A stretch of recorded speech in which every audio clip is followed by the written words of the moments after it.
Espíritu Santo. Aquel día, cuando llegó la noche, le dijo: pasemos al otro lado. Y despidiendo a la multitud, le tomaron como estaba en la barca. Y había también con él otras barcas. Pero se levantó una gran tempestad de viento y echaba las olas en la barca, de tal manera que ya se anegaba.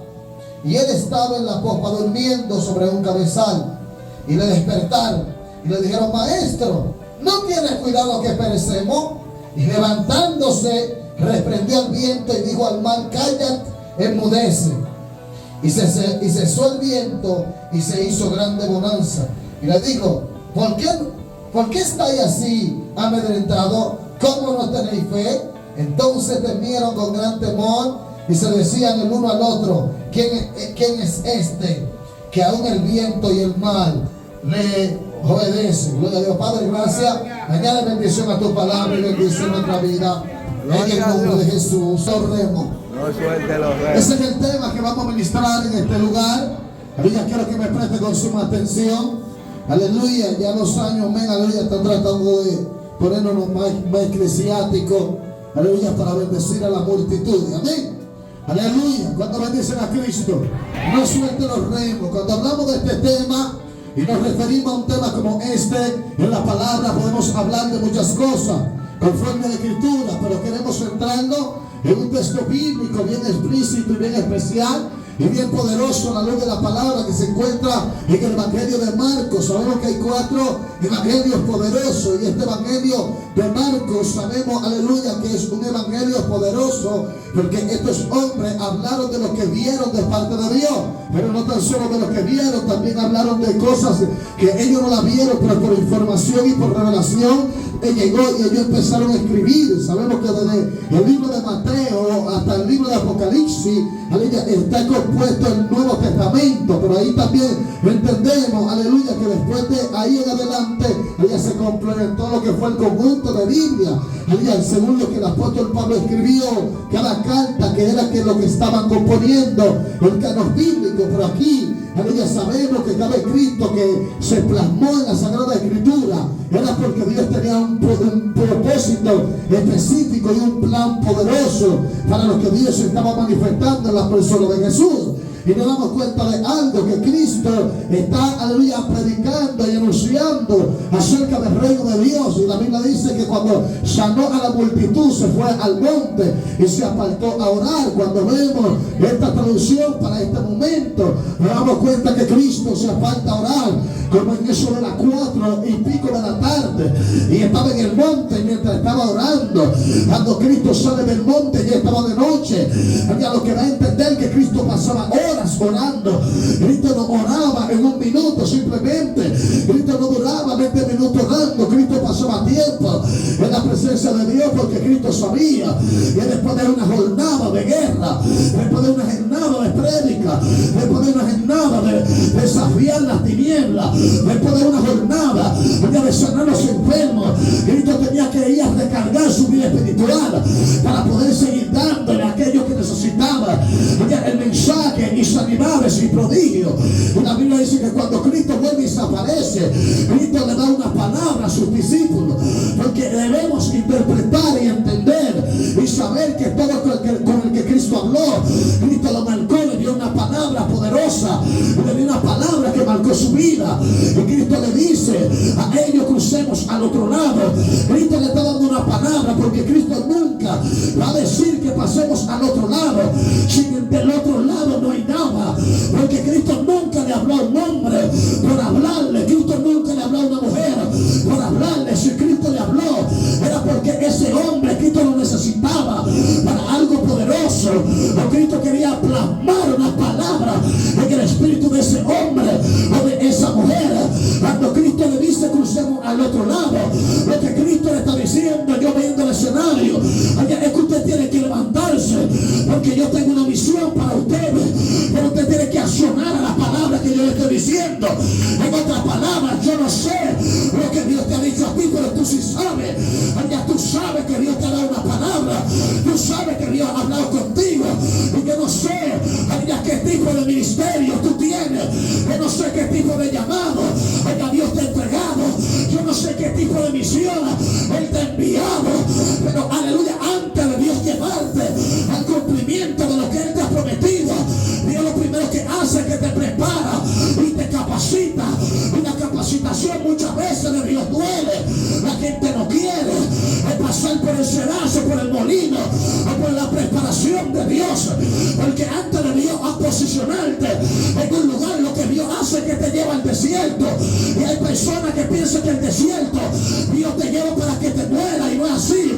El desierto es un lugar de preparación donde Dios te está preparando para después entregarte lo poderoso que Dios te va a entregar. Dios no le entrega a Canaán a nadie sin antes llevarlo al desierto. Dios no te va a entregar la tierra prometida hasta que tú no le pagues el proceso a Dios. Alguien tiene que alabar a Dios en esta hora, porque hay gente que no ha entendido que lo que Dios está haciendo que pase tu vida es porque Él te lo ha permitido, porque Dios te está capacitando. Hay gente que no va a entender en el nivel que Dios te está preparando, porque hay cosas que Dios te la va a quitar antes de llevarte del otro lado. El otro lado representa la tierra prometida, el otro lado representa el lugar de la promesa. Alguien tiene que alabar a Dios. Por eso la Biblia dice que Dios le dijo a Abraham: sal de tu tierra y de tu parentela a la tierra que yo te mostraré, y allí yo te engrandeceré, te bendeciré y te convertiré en bendición. Alguien tiene que alabar a Dios. Pero antes Dios lo estaba llevando por lugares áridos, y Dios le estaba diciendo: aquí te estoy preparando. Aquí alguien tiene que alabar a Dios. Por eso en el capítulo 12 Dios vuelve y habla con Abraham y dice: y Dios había dicho a Abraham: sal de tu tierra, porque no es fácil cuando Dios te da una palabra. Dios mío, alguien tiene que alabar a Dios, porque hay palabras que Dios te la da que son decisivas. Hay palabras que Dios te la da allá que son, allá que tú tienes que dejar cosas, y quizás son cosas que tú amas allá, pero la palabra de Dios. Padre, que es esto. No me pierda el hilo, no suelte los remos. Y la palabra que Dios te da, quizás tú la ves que es muy difícil para tú cumplirla. Pero cuando Dios va a hacer algo contigo, no importa donde Dios tenga que llevarte, no importa lo que Dios tenga que quitarte, lo que Dios dijo se va a cumplir sobre tu vida. Alguien tiene que alabar a Dios. Mira el que está a tu lado: yo estoy en el proceso, yo estoy en el molino de Dios. Alguien tiene que alabar a Dios.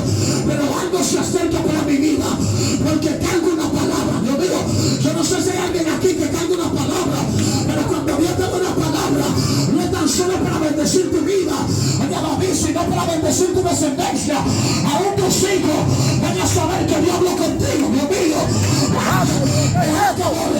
aún tus hijos van a saber que Dios se te reveló, porque la palabra que Dios te dio no fue para bendecir tu presente, sino para bendecir tu futuro. Ay, ay, ay. Hay gente como que no me está entendiendo aquí. Cuando Dios te da una palabra, Dios no te ve en el presente. Diga lo que hace que te vea el futuro. Lo que Dios va. Ay, que tienes que levantar su mano y alabar a Dios.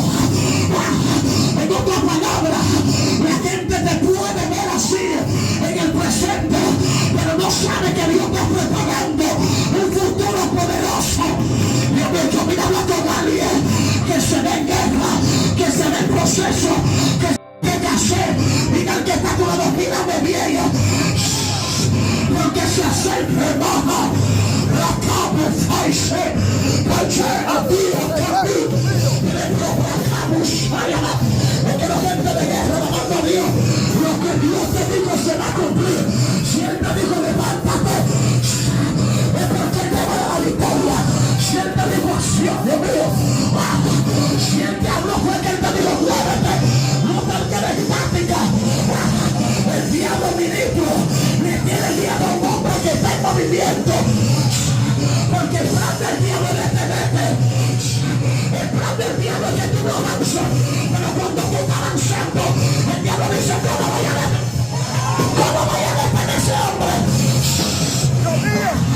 No todo el mundo que avanza teniendo hambre, no todo el mundo que avanza en el desierto.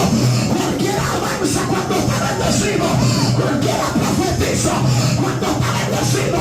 Vamos a ver si toma la palabra. Cuando tú te batallas, alguien te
Espíritu Santo. Aquel día, cuando llegó la noche, le dijo: pasemos al otro lado. Y despidiendo a la multitud, le tomaron como estaba en la barca. Y había también con él otras barcas. Pero se levantó una gran tempestad de viento y echaba las olas en la barca, de tal manera que ya se anegaba. Y él estaba en la popa durmiendo sobre un cabezal. Y le despertaron y le dijeron: maestro, ¿no tienes cuidado que perecemos? Y levantándose, reprendió al viento y dijo al mar: cállate, enmudece. Y cesó el viento y se hizo grande bonanza. Y le dijo: ¿por qué estáis así amedrentados? ¿Cómo no tenéis fe? Entonces temieron con gran temor y se decían el uno al otro: ¿quién es este que aún el viento y el mar le obedecen? Gloria a Dios. Padre, gracias. Añade bendición a tu palabra y bendice nuestra vida. En el nombre de Jesús. Oremos. Ese es el tema que vamos a ministrar en este lugar. Aleluya, quiero que me preste con suma atención. Aleluya, ya los años, aleluya, están tratando de ponernos más eclesiásticos. Aleluya, para bendecir a la multitud. Amén. Aleluya, cuando bendicen a Cristo, no suelten los remos. Cuando hablamos de este tema y nos referimos a un tema como este, en la palabra podemos hablar de muchas cosas conforme a la Escritura, pero queremos centrarnos en un texto bíblico bien explícito y bien especial y bien poderoso a la luz de la palabra, que se encuentra en el Evangelio de Marcos. Sabemos que hay 4 evangelios poderosos, y este Evangelio de Marcos sabemos, aleluya, que es un evangelio poderoso, porque estos hombres hablaron de lo que vieron de parte de Dios, pero no tan solo de lo que vieron, también hablaron de cosas que ellos no la vieron, pero por información y por revelación llegó y ellos empezaron a escribir. Sabemos que desde el libro de Mateo hasta el libro de Apocalipsis, aleluya, está compuesto el Nuevo Testamento, pero ahí también entendemos, aleluya, que después de ahí en adelante, aleluya, se complementó lo que fue el conjunto de Biblia, aleluya, según lo que el apóstol Pablo escribió, cada carta que era que lo que estaban componiendo el canon bíblico. Pero aquí, aleluya, sabemos que cada escrito que se plasmó en la Sagrada Escritura era porque Dios tenía un propósito específico y un plan poderoso para lo que Dios estaba manifestando en la persona de Jesús. Y nos damos cuenta de algo, que Cristo está, aleluya, predicando y anunciando acerca del reino de Dios. Y la Biblia dice que cuando sanó a la multitud, se fue al monte y se apartó a orar. Cuando vemos esta traducción para este momento, nos damos cuenta que Cristo se aparta a orar como en eso de las 4:00 de la tarde, y estaba en el monte mientras estaba orando. Cuando Cristo sale del monte, ya estaba de noche. Ya lo que da a entender que Cristo pasaba horas orando. Cristo no oraba en un minuto simplemente. Cristo no duraba 20 minutos orando. Cristo pasaba tiempo en la presencia de Dios, porque Cristo sabía que después de una jornada de guerra, después de una jornada de prédica, después de una jornada de desafiar las tinieblas, después de una jornada de sanar a los enfermos, Cristo tenía que ir a recargar su vida espiritual para poder seguir dándole a aquellos que necesitaban el mensaje y sanidades y prodigios. Y la Biblia dice que cuando Cristo vuelve y se aparece, Cristo le da una palabra a sus discípulos, porque debemos interpretar y entender y saber que todo con el que Cristo habló, Cristo lo marcó, le dio una palabra poderosa, le dio una palabra que marcó su vida. Y Cristo le dice a ellos: crucemos al otro lado. Cristo le está dando una palabra, porque Cristo nunca va a decir que pasemos al otro lado si del otro lado no hay nada, porque Cristo nunca le habló a un hombre por hablarle. Cristo nunca le habló a una mujer por hablarle. Si Cristo le habló, era porque ese hombre Cristo lo necesitaba para algo poderoso, o Cristo quería plasmar una palabra en el espíritu de ese hombre o de esa mujer.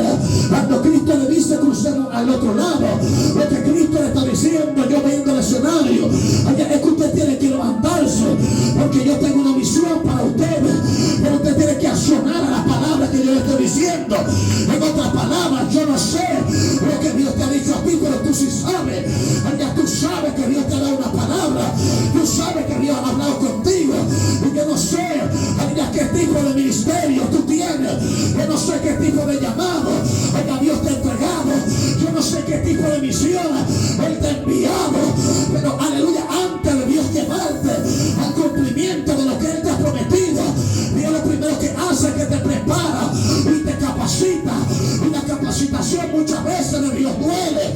La gente no quiere pasar por el sedazo, por el molino, o por la preparación de Dios. Porque antes de Dios a posicionarte en un lugar, lo que Dios hace es que te lleva al desierto. Y hay personas que piensan que el desierto Dios te lleva para que te muera, y no es así.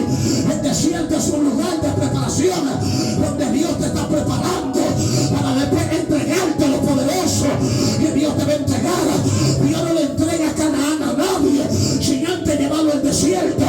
Dios no te va a entregar la tierra prometida hasta que tú no le pagues el proceso a Dios. Alguien tiene que alabar a Dios en esta hora, porque hay gente que no ha entendido que lo que Dios está haciendo que pase tu vida es porque Él te lo ha permitido, porque Dios te está capacitando. Hay gente que no va a entender en el nivel que Dios te está preparando, porque hay cosas que Dios te la va a quitar antes de llevarte del otro lado. El otro lado representa la tierra prometida, el otro lado representa el lugar de la promesa. Alguien tiene que alabar a Dios. Por eso la Biblia dice que Dios le dijo a Abraham: sal de tu tierra y de tu parentela a la tierra que yo te mostraré, y allí yo te engrandeceré, te bendeciré y te convertiré en bendición. Alguien tiene que alabar a Dios. Pero antes Dios lo estaba llevando por lugares áridos, y Dios le estaba diciendo: aquí te estoy preparando. Aquí alguien tiene que alabar a Dios. Por eso en el capítulo 12 Dios vuelve y habla con Abraham y dice: y Dios había dicho a Abraham: sal de tu tierra. Porque no es fácil cuando Dios te da una palabra, Dios mío. Alguien tiene que alabar a Dios, porque hay palabras que Dios te la da que son decisivas. Hay palabras que Dios te la da, allá que son, allá que tú tienes que dejar cosas, y quizás son cosas que tú amas, allá, pero la palabra de Dios. Padre que es santo, no me pierda el hilo, no suelte los remos. Y las palabras que Dios te da, quizás tú la ves que es muy difícil para tú cumplirla. Pero cuando Dios va a hacer algo contigo, no importa donde Dios tenga que llevarte, no importa lo que Dios tenga que quitarte, lo que Dios dijo se va a cumplir sobre tu vida. Alguien tiene que alabar a Dios. Mira el que está a tu lado: yo estoy en el proceso, yo estoy en el molino de Dios. Alguien tiene que alabar a Dios.